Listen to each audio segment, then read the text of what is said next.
Deuxième semaine de l'Avent. Sur notre chemin d'Avent, nous nous heurtons maintenant à un deuxième obstacle.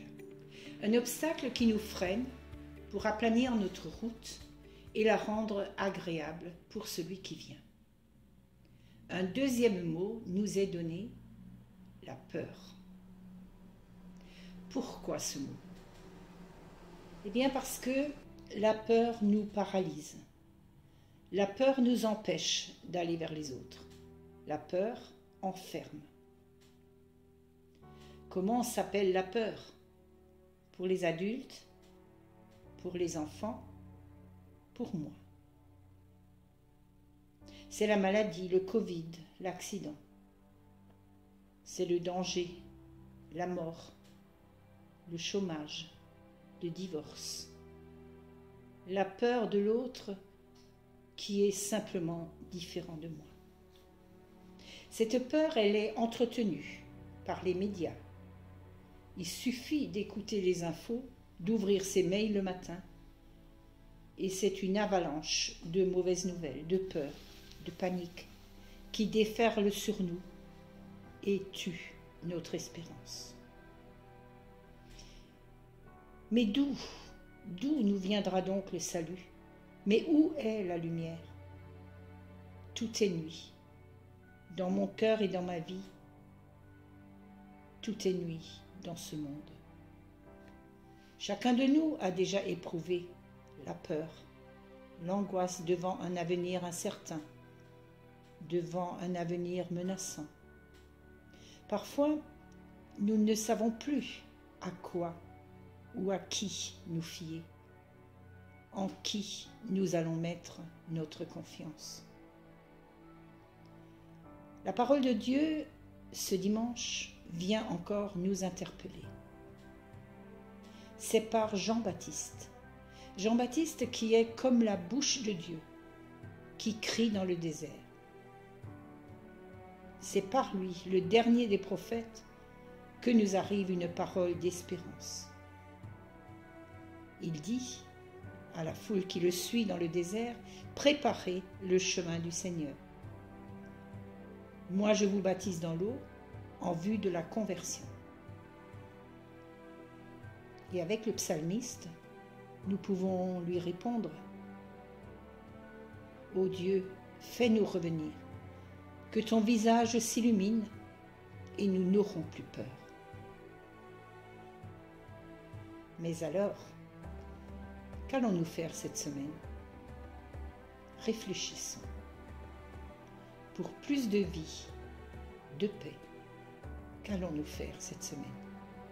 En quoi pouvons-nous changer notre peur? En quoi peux-tu, toi, changer ta peur? Tu te bouges?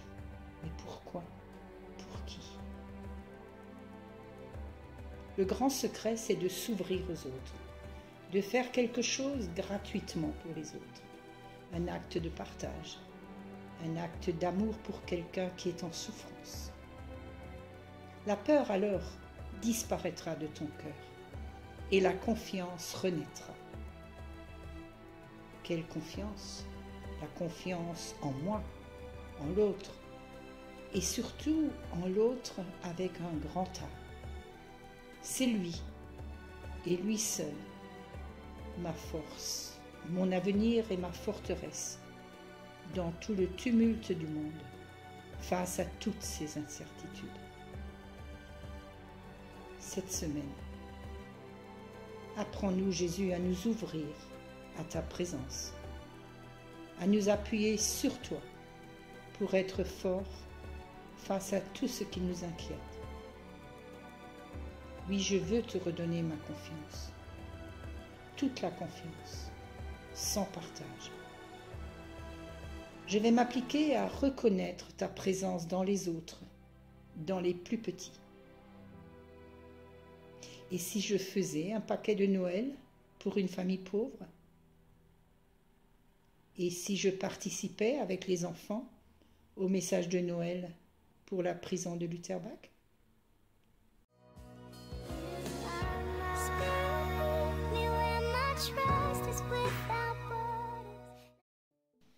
La La semaine dernière, nous avons commencé la grande bougie de l'Avent.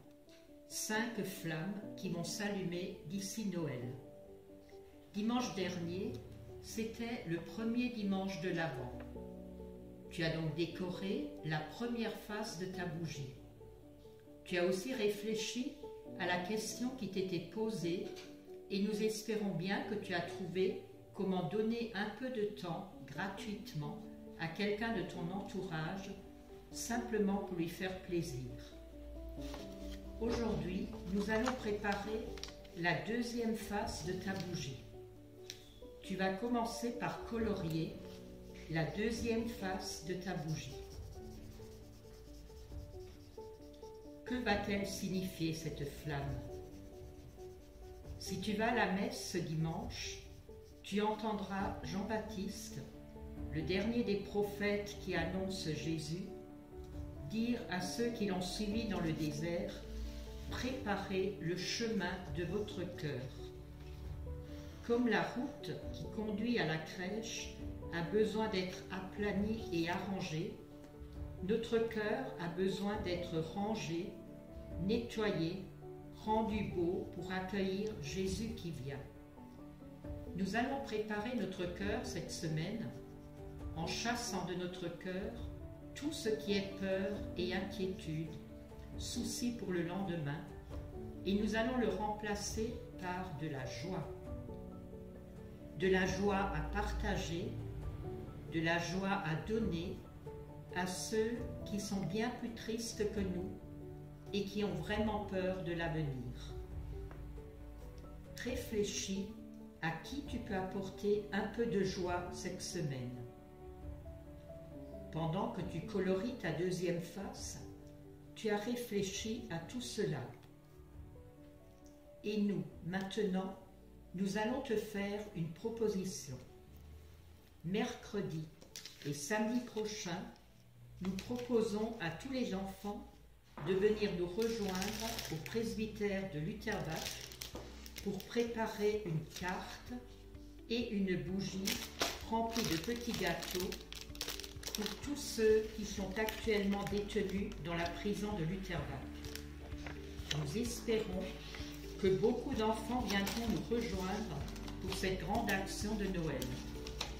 Bonne route vers Noël à toi et à toute ta famille.